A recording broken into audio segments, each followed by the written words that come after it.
Bienvenue à tous pour ce moment de partage. Le titre de notre partage d'aujourd'hui est « Jésus-Christ te suffit ». Et je vais vous inviter à prendre votre Bible et lire Hébreux 8, versets 6 à 9. Ça nous dit la chose suivante. Mais en réalité, Jésus possède un service bien supérieur. Et ce, d'autant plus qu'il est le médiateur d'une meilleure alliance, fondée sur de meilleures promesses. En effet, si la première alliance avait été irréprochable, il n'y aurait pas été question de remplacer par une seconde. 8. De fait, c'est bien comme un reproche que le Seigneur dit à son peuple, « Voici que les jours viennent, dit le Seigneur, où je conclurai avec la communauté d'Israël et la communauté de Juda une alliance nouvelle. » Verset 9, « Elle ne sera pas comme l'alliance que j'ai conclue avec leurs ancêtres, le jour où je les ai pris par la main pour les faire sortir d'Égypte. Comme ils n'ont pas persévéré dans mon alliance, moi non plus, je ne me suis pas soucié d'eux, dit le Seigneur. » Hébreux 8, versets 6 à 9.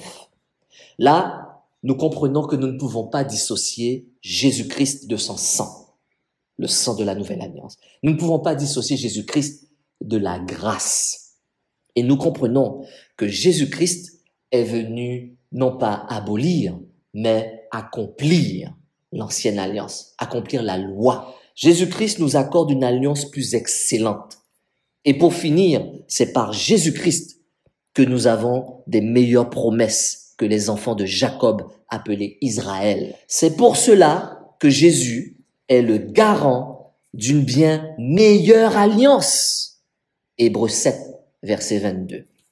Et nous allons lire un autre passage dans Matthieu, communément appelé le Sermon sur la montagne. Les paroles de Jésus, et ça nous dit la chose suivante. « Ne croyez pas que je suis venu pour abolir la loi ou les prophètes. Je suis venu non pour abolir, mais pour accomplir. En effet, je vous le dis en vérité, tant que le ciel et la terre n'auront pas disparu, pas une seule lettre ni un seul trait de lettre ne disparaîtra de la loi, afin que tout ne soit arrivé. » Alors là, Jésus-Christ, déjà en Matthieu 5, 17 à 18, nous montre qu'il est venu accomplir. Et que fait tout ce qui avait été prévu dans la loi le concernant, aucune lettre de la loi ne disparaîtrait. Ce qui veut dire que les lettres dans la loi risquent de disparaître une fois que Jésus aura accompli. Et regardez bien, pas une seule lettre ni un seul trait de lettre ne disparaîtra de la loi avant que tout ne soit arrivé. Tout ce que les prophètes ont dit sur moi doit arriver. Tout ce que l'Ancien Testament a dit sur moi doit arriver. Et quand ça arrivera, moi, Jésus-Christ, je remplacerai la loi. On continue. Vous allez comprendre ce que je veux vous expliquer. C'est tellement puissant que tu vas comprendre que Jésus-Christ te suffit. Jésus-Christ te suffit. On entend souvent que si Jésus-Christ n'a pas aboli la loi, elle doit donc être encore en vigueur.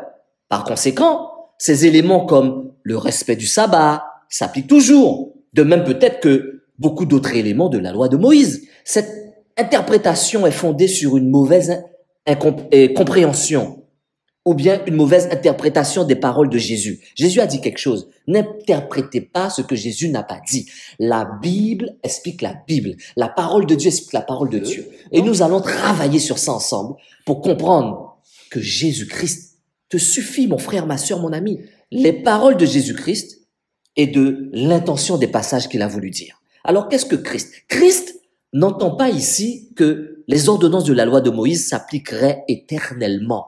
Vous avez compris le Matthieu 17 à 18. Il a expliqué que ça ne va pas durer éternellement. Une telle interprétation contredirait tout ce que nous apprenons de l'ensemble du Nouveau Testament. Et je m'explique. Lisons. Regardez Romains 10, verset 4. « Car Christ est la fin de la loi, pour que tous ceux qui croient reçoivent la justice. » Romains 10, 4. Ce qui veut dire que ce verset-là n'a pas lieu d'être. Christ est bien la fin de la loi. Ou encore, en Galates 3, versets 23 à 25. Ça nous dit la chose suivante. Avant que la loi vienne, nous étions prisonniers sous la garde de la loi en vue de la foi qui devait être révélée. 24. Ainsi, la loi a été le guide chargé de nous conduire à qui? À Christ, afin que nous soyons déclarés justes sur la base de la foi. 25. Depuis que la foi est venue, nous ne sommes plus soumis à ce guide. Galates 3, versets 23 à 25. Nous sommes dans le Nouveau Testament, mon frère, ma sœur, mon ami. Ou bien, encore plus, en Éphésiens 2, verset 15. Par sa mort, il nous a rendu sans effet, il a rendu sans effet la loi avec ses commandements et leurs règles, afin de, en lui-même, un seul homme nouveau à partir des deux, établissant ainsi la paix. Éphésiens 2, verset 15. Jésus-Christ est venu accomplir la loi et la rend maintenant invalide. On continue. Alors, mon frère, ma sœur, mon ami, il est particulièrement important de comprendre le contexte et son utilisation en Matthieu 5, verset 17 que je vous ai lu, où on parle d'abolir. Alors, abolir est mis en opposition avec accomplir. Rappelez-vous, je vais rechercher encore le fameux Matthieu 5, 17, où on vous dit, ne croyez pas que je sois venu abolir la loi ou les prophètes, je suis venu non pas pour abolir, mais pour accomplir. Jésus n'est pas venu sur la terre afin de s'opposer à la loi. Son but n'était même pas d'empêcher son accomplissement. Au contraire, il la respectait. Jésus était juif. Jésus était un hébreu. Il a accompli la loi de A à Z. On a parlé de lui dans les livres, dans l'Ancien Testament. Il était obligé d'accomplir la loi afin que maintenant il devienne lui-même loi. Jésus-Christ te suffit. Alors, il la respectait. Il aimait la loi. Il lui obéissait et il l'a accompli. Il a accompli les paroles prophétiques et de la loi qui le concernaient. Puis il leur dit, c'est ce que je vous disais lorsque j'étais encore avec vous. Il fallait que s'accomplisse tout ce qui est écrit à mon sujet dans la loi de Moïse, dans les prophètes et dans les psaumes. Nous sommes dans le Nouveau Testament, Luc 24, verset 44. Il a accompli aussi les exigences de la loi de Moïse. Il exigeait une obéissance parfaite sous peine de malédiction. Alors Jésus-Christ est obligé d'accomplir la loi. Il est écrit, Christ nous a rachetés de la malédiction de la loi en devenant lui-même malédiction pour nous, puisqu'il est écrit, tout homme pendu au bois est maudit. Nous sommes dans le Nouveau Testament, Galates 3, verset 13. En ce sens, le dessein divin de la loi reste éternellement valable. Elle accomplira toujours le dessein pour lequel elle a été donnée. C'est-à-dire la loi a existé et la loi en sait Jésus. Jésus maintenant est venu et Jésus te suffit. On continue. Si toutefois les hommes d'aujourd'hui sont toujours tenus au respect de la loi de Moïse, cela signifie qu'elle n'a pas été accomplie et que Jésus a échoué à accomplir ce pourquoi il était venu. On est d'accord?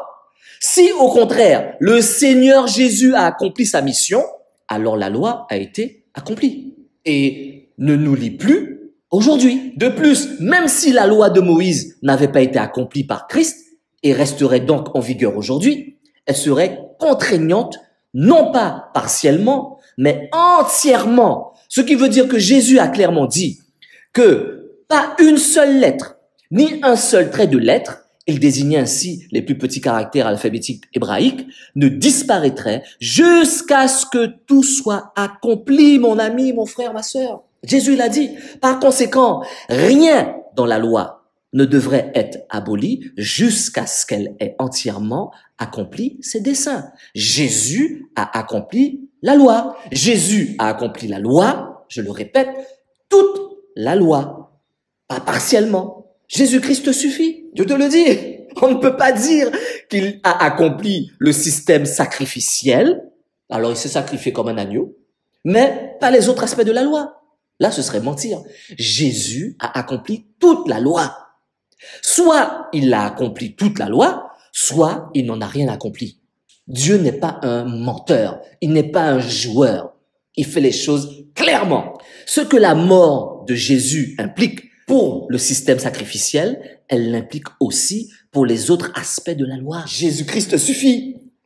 La nouvelle alliance ou bien si tu préfères, le Nouveau Testament, est la promesse que Dieu a faite aux hommes de pardonner leurs péchés et de restaurer sa communion avec ceux qui se tournent vers lui. Jésus-Christ est le seul médiateur de la nouvelle alliance. Et sa mort sur la croix est le fondement de cette promesse. Luc 22, verset 20. Après le souper, il prit de même la coupe et leur donna en disant, cette coupe est la nouvelle alliance en mon sang qui est versé pour vous. Luc 22, verset 20. La nouvelle alliance a été annoncée alors que l'ancienne alliance était encore en vigueur. Vous allez comprendre ce que je veux vous dire. Les prophètes, Moïse, Jérémie, Ézéchiel, y ont tous fait allusion. Tu crois qu'on n'a pas parlé de Jésus dans l'Ancien Testament? Tu seras surpris, mon frère, ma sœur, mon ami. L'ancienne alliance que Dieu a établie avec son peuple exigeait une obéissance stricte à la loi de Moïse. En effet, le salaire du péché, c'est la mort. Mais le don gratuit de Dieu, c'est la vie éternelle en Jésus-Christ, notre Seigneur. Romains 6, 23. La loi exigeait des sacrifices d'expiation quotidiens pour le péché. Moïse, par lequel Dieu a établi l'ancienne alliance, a aussi annoncé la nouvelle alliance. Dans un de ses derniers discours à la nation, aux Hébreux, aux fils d'Abraham, aux fils de Jacob, qui sont appelés Israël, il évoque un temps où Israël recevra un cœur pour comprendre. Deutéronome 29, 1 à 4. 1. Moïse convoqua tous les Israélites et leur dit, vous avez vu tout ce que l'Éternel a fait sous vos yeux en Égypte, au Pharaon, à tous ses serviteurs et à tout son pays. 2. Les grandes épreuves que vous avez vues de vos yeux, ces miracles et ces grands prodiges. 3. Mais jusqu'à aujourd'hui, l'Éternel ne nous a pas donné un cœur pour comprendre, des yeux pour voir, des oreilles pour entendre. 4. Je vous ai conduit pendant 40 ans dans le désert, vos vêtements ne se sont pas usés sur vous et vos sandales ne se sont pas usées à vos pieds. Deutéronome 29, 1, 4. Là encore, Moïse est en train de leur dire qu'ils vont recevoir bientôt un cœur pour comprendre. Peut-être pas cette génération-là, mais la génération à venir. Moïse a prédit qu'Israël violerait l'alliance, mais qu'ensuite il y aurait un temps de restauration. Nous trouvons ça dans Deutéronome 30, verset 6. L'Éternel ton Dieu circoncira ton cœur et celui de ta descendance, et tu aimeras l'Éternel ton Dieu de tout ton cœur et de toute ton âme, afin que tu vives. La nouvelle alliance implique un changement total qui rend le peuple de Dieu naturellement conforme à sa volonté. Une circoncision de cœur et non de chair. Les hommes n'ont plus besoin d'aller se faire circoncire le prépuce. C'est terminé. La nouvelle alliance, la circoncision de cœur. Parce que ces traditions de circoncision du prépuce ne t'amènent pas au ciel. Ça ne te sauve pas. Ni le sabbat. Ça ne te sauvera pas si tu n'acceptes pas Jésus-Christ. Jésus-Christ te suffit. Il est un tout. Le prophète Jérémie a également annoncé la nouvelle alliance. Voici que les jours viennent, déclare l'Éternel, où je conclurai avec la communauté d'Israël et la communauté de Juda une alliance nouvelle. Ce qui fait que quand il parle de la communauté d'Israël et de la communauté de Juda, tu es inclus. Tu es inclus. Il faut que tu le saches. Le suivant. Mais voici l'alliance que je ferai avec la communauté d'Israël. C'est-à-dire même toi. Après ces jours-là, déclare l'Éternel, je mettrai ma loi à l'intérieur d'eux. Où ça? Dans leur cœur. Et je l'écrirai dans leur cœur. Je serai leur Dieu et ils seront mon peuple. Il l'a pas fait avec les Hébreux, mais il l'a fait avec toi. Jésus-Christ te suffit. Et on trouve ça dans Jérémie 31, versets 31 et 33. Jésus-Christ est venu accomplir la loi de Moïse. Nous l'avons déjà lu en Matthieu 5, 17, je vous l'ai lu. Et établir une nouvelle alliance entre Dieu et son peuple. L'ancienne alliance est gravée sur des tablettes de pierre, mais la nouvelle alliance est gravée dans nos cœurs. Et ça, c'est puissant. Ça. Nous ne pouvons y entrer que par la foi en Jésus-Christ, pas en une autre personne, pas dans la maman de Jésus. Tu peux entrer dans cette nouvelle alliance uniquement par la foi en Jésus-Christ qui a versé son sang. Jésus a versé son sang pour ôter les péchés du monde. Luc 22, 20 raconte comment, à son dernier repas avec ses disciples, Jésus a pris la coupe et dit, cette coupe est la nouvelle alliance en mon sang. qui est versé pour vous. Comprends-tu que Jésus-Christ te suffit, mon frère, ma sœur, mon ami? Jésus-Christ te suffit. Ne cours pas vers les traditions ou bien vers d'autres choses. Ça ne te sauvera pas, mais tu peux pas empêcher les gens de le faire. Mais ça ne sauve pas ça. La nouvelle alliance est également mentionnée en Ézéchiel 36, 26, 27. Je vous donnerai un cœur nouveau, encore un cœur nouveau, et je mettrai en vous un esprit nouveau. Et avant, l'esprit n'était pas en toi. Si tu connais bien et tu lis l'ancienne alliance, l'esprit était sur toi, pas en toi. Mais là, il sera en toi. Je retirerai de votre corps le cœur de pierre et je vous donnerai un cœur de chair. C'est mon esprit que je mettrai en vous. Ainsi, je vous ferai suivre mes prescriptions, garder et respecter mes règles. Ce ne sera pas écrit sur une tablette, ce sera déjà en toi. Comment? Par l'Esprit Saint, puisque l'Esprit Saint sera en toi. Et ça, nous le trouvons en quoi? En Ézéchiel 36, 26, 27. L'Ancien Testament. Regardez comment ces prophètes ont prophétisé Jésus. Jésus te suffit. Ézéchiel mentionne ici plusieurs aspects de la Nouvelle Alliance. Un cœur nouveau, un esprit nouveau. Le Saint-Esprit est une sainteté authentique. C'est une personne. Autant de choses que la loi de Moïse ne pouvait pas donner. Tu n'avais pas l'Esprit Saint en toi. Jamais. En effet, personne ne sera considéré comme juste devant la loi sur la base des œuvres de la loi, puisque c'est par l'intermédiaire de la loi que vient la conscience du péché. Romains 3:20. La loi ne te rendra pas saint. La loi ne te rendra pas juste. La loi ne te rendra pas juste. Uniquement Jésus-Christ te justifie par son sang. Jésus-Christ te suffit. À l'origine, la nouvelle alliance a été donnée à Israël avec une promesse de fécondité, de bénédiction et d'une exigence paisible dans la terre promise. Alors, est-ce que tu sais que tu es concerné aussi? Non, mais je te dis ça au cas où, hein. En Ézéchiel 36, 28 et 30, Dieu dit, « Vous habiterez le pays que j'ai donné à vos ancêtres. Vous serez mon peuple et je serai votre Dieu.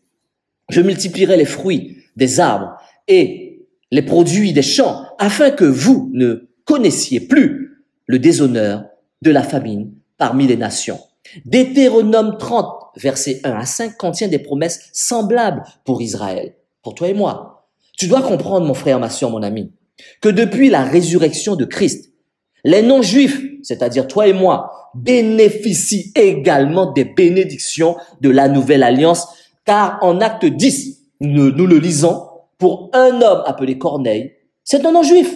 Et en Éphésiens 2, versets 13 à 14, nous pouvons confirmer que les mêmes promesses de l'ancienne alliance sont aussi pour nous dans la nouvelle alliance, en Jésus-Christ. Il est écrit, maintenant, en Jésus-Christ, vous qui autrefois étiez loin parce qu'on n'avait pas la loi, parce qu'on n'était pas circoncis, on était loin. Vous êtes devenus proches.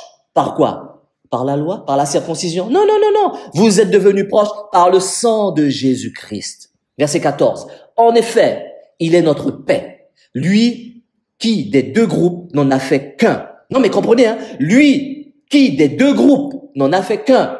Juif, circoncis, la loi. Non-juif, incirconcis, nous, toi et moi. Le verset te dit que lui des deux groupes en a fait qu'un. Alors, je relis encore, hein. Lui des deux groupes n'en a fait qu'un et qui a renversé le mur qui les séparait, virgule, la haine. Parce que tu n'es plus sous la loi, à mon avis. C'est fini. L'accomplissement de la nouvelle alliance sera visible en deux endroits. Sur la terre, jusqu'au millénium, donc tu auras tout ce que ton cœur désire parce que là, Dieu te l'a dit. D'accord? Et au ciel pour l'éternité. Nous ne sommes plus sous la loi, mais sous la grâce. En effet, le péché n'aura pas de pouvoir sur vous, puisque vous n'êtes plus sous la loi, mais sous la grâce. Quoi donc? Allons-nous pécher parce que nous ne sommes pas sous la loi, mais sous la grâce? Certainement pas. Romains 6, 14, 15. C'est pas frère Pascal qui le dit. C'est Paul. Romains 6, versets 14 à 15. Après avoir accompli ses desseins, l'ancienne alliance a été remplacée par une bien meilleure alliance.